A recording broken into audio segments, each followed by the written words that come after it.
કે આપણા ભારત વર્ષની અંદર નુગરા રહેવાની મનાઈ છે. તમને જે યોગ્ય લાગે, પણ તમારું મૃત્યુ આવે એ પહેલા તમને તમારા સદગુરુ મળી જવો જોઈએ. શું કામ? કે ગુરુ બીનું ભવનિધિ તરઈ ન કોઈ. આ સંસાર સાગરને તરવા માટે બાપ સદગુરુ રૂપી નાવિકની બહુ જરૂર પડશે. આપણે એકલા હાથે આ ભવસાગર તરી નહીં શકીએ. અને એટલા માટે તમે જુઓ, ભગવાન વિષ્ણુને પણ ગુરુ છે, બ્રહ્માજીને પણ ગુરુ છે, આ જગતના 33 કોટી દેવતાઓને પણ ગુરુ છે, આ જગતના દાનવોના પણ ગુરુ છે શુક્રાચાર્ય, આ જગતના જીવોના પણ અમુક અમુક ગુરુ છે. ગુરુ વગર ભવસાગર પાર નથી થવાતો. આ સંસાર શું છે? આ સંસાર ભવસાગર છે.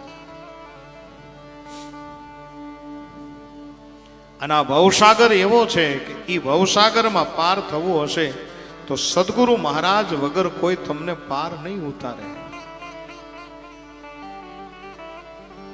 અને તમારા જે ગુરુ હોય, અને ન હોય તો બનાવી લેવા, ન હોય તો ધારણ કરી લેવા.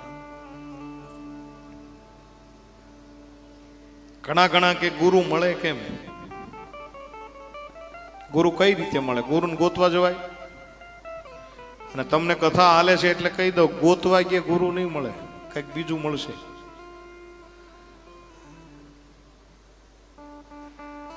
ગુરુ તો તત્વ ઈ છે કે સાહેબ તમને હુતા જગાડી અને તમને મળે.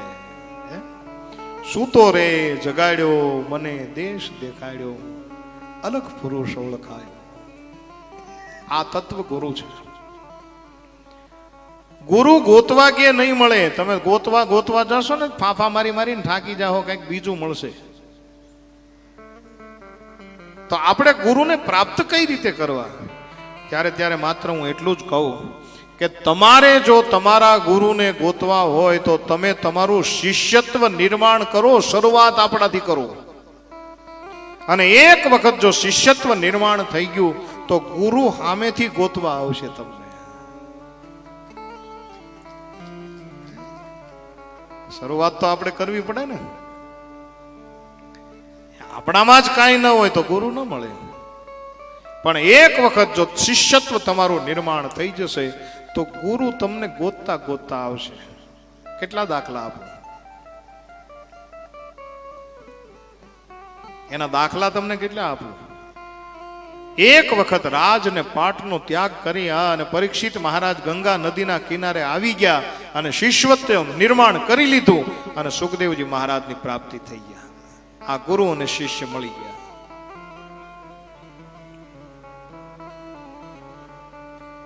એનાથી આગળ તમને મને કહું કે એક રામાયણની શબરી એને માતંગ ઋષિની પ્રાપ્તિ થઈ ગઈ.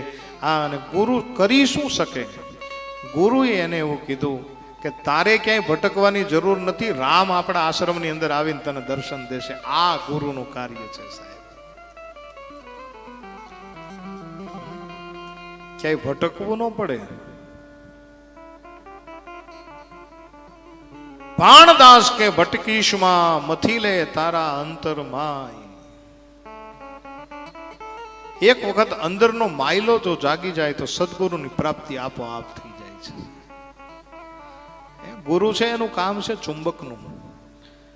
લોહી ચમક હોય અને થોડુંક લોખંડને અડાડો કેમ ખેંચી લે, એમ ગુરુનું કામ છે કે તમે એક વખત તમારું શિષ્યત્વ નિર્માણ કરી દો તો ગુરુ તમને આપોઆપ ખેંચી લેશે. પણ શરૂઆત તો આપણાથી કરવા પડે. હું ઘણી વાર એક દ્રષ્ટાંત આપ્યા કરું. ઓલી ભમરી છે ને, ઈયળને લઈ આવે. ભમરી ઉડતી કોક ઈયળને પકડે, કીટક, અને ઈયળને ડંખ મારે. પણ કેવી ઈયળને પકડે? જેને ભમરી ડંખ મારે અને ઈયળ ગોટો વળી જાય એને નો પકડે બાપુ. જે એક ડંખમાં ગોટો વળી જાય એને શિષ્ય બનાવે. નહીં. ઈ ગોટો વળી જાય, ઈયળને ન પકડે. પણ ઈયળ કેવી પકડે ભમરી? એક ડંખ મારે અને ઈયળ આમ પૂછડા ભેર ઊભી થઈ જાય ને, એવી ઈયળને ભમરી પકડી લે અને કરે શું કે ભમરી એના દરમાં મૂકી દે. પછી વળી પાછી ઉડવા માંડે અને આવતા જતા ડંખ મારે. ઉડવા માંડે, પાછી દરમાં આવે, એક ડંખ મારે, પાછી ઉડી જાય, વળી પાછી આવે, એક ડંખ મારે, વળી પાછી ઉડી જાય, વળી પાછી ઈયળને એક ડંખ મારે, વળી પાછી ઉડી જાય. પછી ઈયળને શું થાય ખબર? ભમરીનું ચિંતન થઈ જાય. અને ભમરીનું ચિંતન થાય અને ચિંતનમાં એને શું થાય કે ઓલી ભમરી મને આવશે, ડંખ મારશે, આવશે, ડંખ મારશે, આવશે, ડંખ મારશે. અને એ ચિંતનમાં સાહેબ એક સમય એવો આવે કે જે ઈયળ છે એને જ પાંખું ફૂટે અને ઈ ભમરી બની જાય. ગુરુ અને શિષ્ય પરંપરા આવી પરંપરા છે બાપ.